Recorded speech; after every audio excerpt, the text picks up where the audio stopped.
السلام عليكم ورحمة الله وبركاته، ازيكم يا حبايبنا؟ عاملين ايه طلاب الثانوية الأزهرية؟ أخباركم ايه؟ طمنونا عليكم.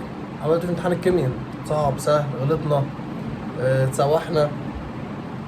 غلطنا غلطة تافهة زي اللي هناك ده اللي ما وزنش المعادلة، واللي وراه اللي اختار غلط وعارف الإجابة الصح.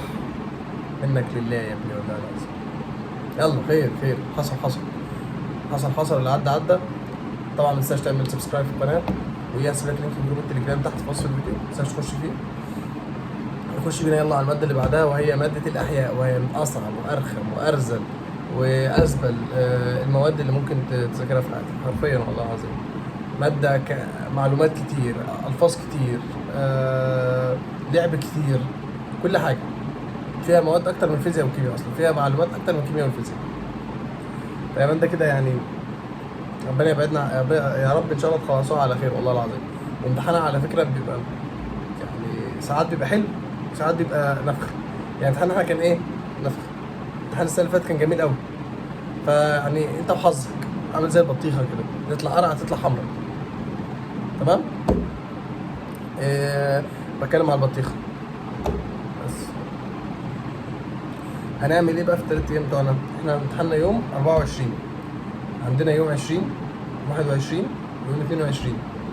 23 مش معانا؟ لا سيب، مش معانا. انت امتحانك يوم 23. ده استبن يا حبيبي، ده استبن.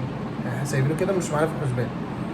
هننظمها ازاي؟ احنا ليكن في علمنا ان احنا عندنا 3 ابواب كبار، هم عندنا تكاثر، دي ان وار ان ايه، جيولوجيا. فهنحط هنا تكاثر، ونحط هنا دي ان ايه وار ان ايه، ونحط هنا جيولوجيا. او شوف انت هتنظمهم ازاي. عندك 3 ابواب صغيرين، دعامه وحركه وهرمونات، وانت يا مهارته مذاكره. وعندك المناعه، شوف هتظبطهم ازاي مع بعض عشان مش عايز ارغي عليك كتير.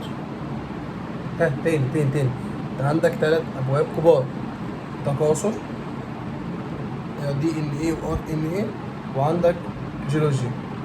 وعندك 3 ابواب صغيرين، دعامه وهرمونات ومناعه. شوف انت نسقهم انت مع بعض. شوف الباب الصغير اللي انت مذاكره اكتر حط مع باب كبير انت مش مذاكره. شوف الابواب الكبيره اللي انت اتسكلنت عليها في ايام الشرح وما ذاكرتهاش وعايز تذاكرها، الكلام ده كله.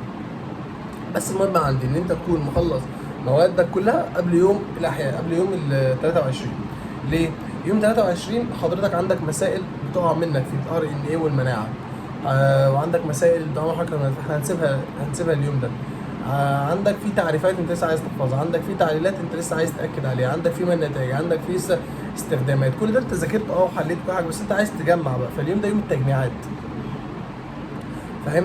فانا عايزك تظبط نفسك كل يوم بابين، بحيث كل يوم بقى انت خلصت بابين صح، هتجيب لي امتحانات سنين سابقه. هتجيب امتحانات ايه؟ سنين سابقه، تخش تظبطها، تحل ام سي كيو، اختار وكل مقال وكل حاجه جت على البابين دول في كل السنين. تمام؟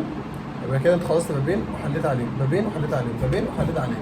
سيبنا اخر يوم بقى لكل اي حاجه وقفت معاك، درس وقع منك، مسائل ما تعرفش تحلها، حاجه عمال تنساها، الكلام ده كله. تمام يا ابن الناس؟ بس مش عايز اطول عليك، لان انا كده حرفيا قلت لك الزيتونه، وانت ظبط انت على وقتك بقى. وربنا يعينك ويوفقك يا رب. اشوفكم على خير. السلام عليكم ورحمه الله وبركاته.